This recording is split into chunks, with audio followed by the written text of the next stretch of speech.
Tracker your most accurate forecast on this Tuesday. I'm meteorologist Jorge Torres. A warm start to the day once again as we'll be in the mid-80s here in the valley, climbing to 98 at noon and forecasting a high of 104, which was our high yesterday here in the Phoenix metro area. That is below the normal by a couple of degrees, which is typically around 106. Now we are anticipating some breezes too later on today with gusts in the valley right around 20 to 25, kind of like what we saw on Monday. Northern Arizona high staying in the mid-70s for areas like Flagstaff, 80s along the rim, and even 90 as you head toward areas like Sedona, and 100 degrees along portions of the I-10 corridor there in Pinal County, Pima County too, and in Mojave County, highs staying in the lower 100s as well. And we're still forecasting the chance for some monsoon storms primarily in southeastern Arizona over the next several days, favoring areas like Graham, Greenlee, and Cochise counties. In fact, here's a look at futurecast. Starting at noon today, we see the storms even impacting parts of Gila County potentially as far west as near Payson, especially right around Globe. But again, the primary areas with the best shot for storms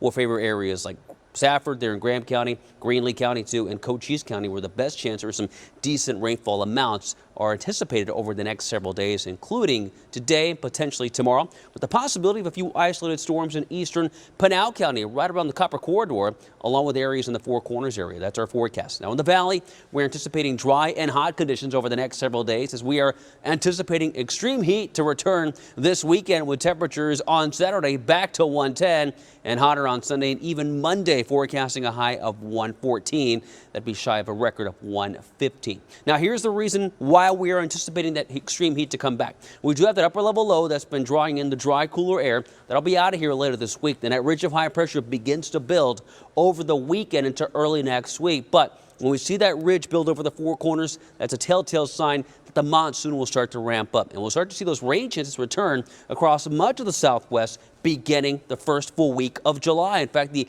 8 to 14-day precipitation outlook, again from July 1st to the 7th, showing a potentially wetter than average trend right over Arizona and much of the southwest. In fact, in your 7-day forecast, although the forecast does remain dry through at least the weekend with highs anywhere from 110 to 112 Saturday and Sunday, we have introduced a slight chance of a shower on Monday at 10%, but otherwise a very hot day that day with a high of 114.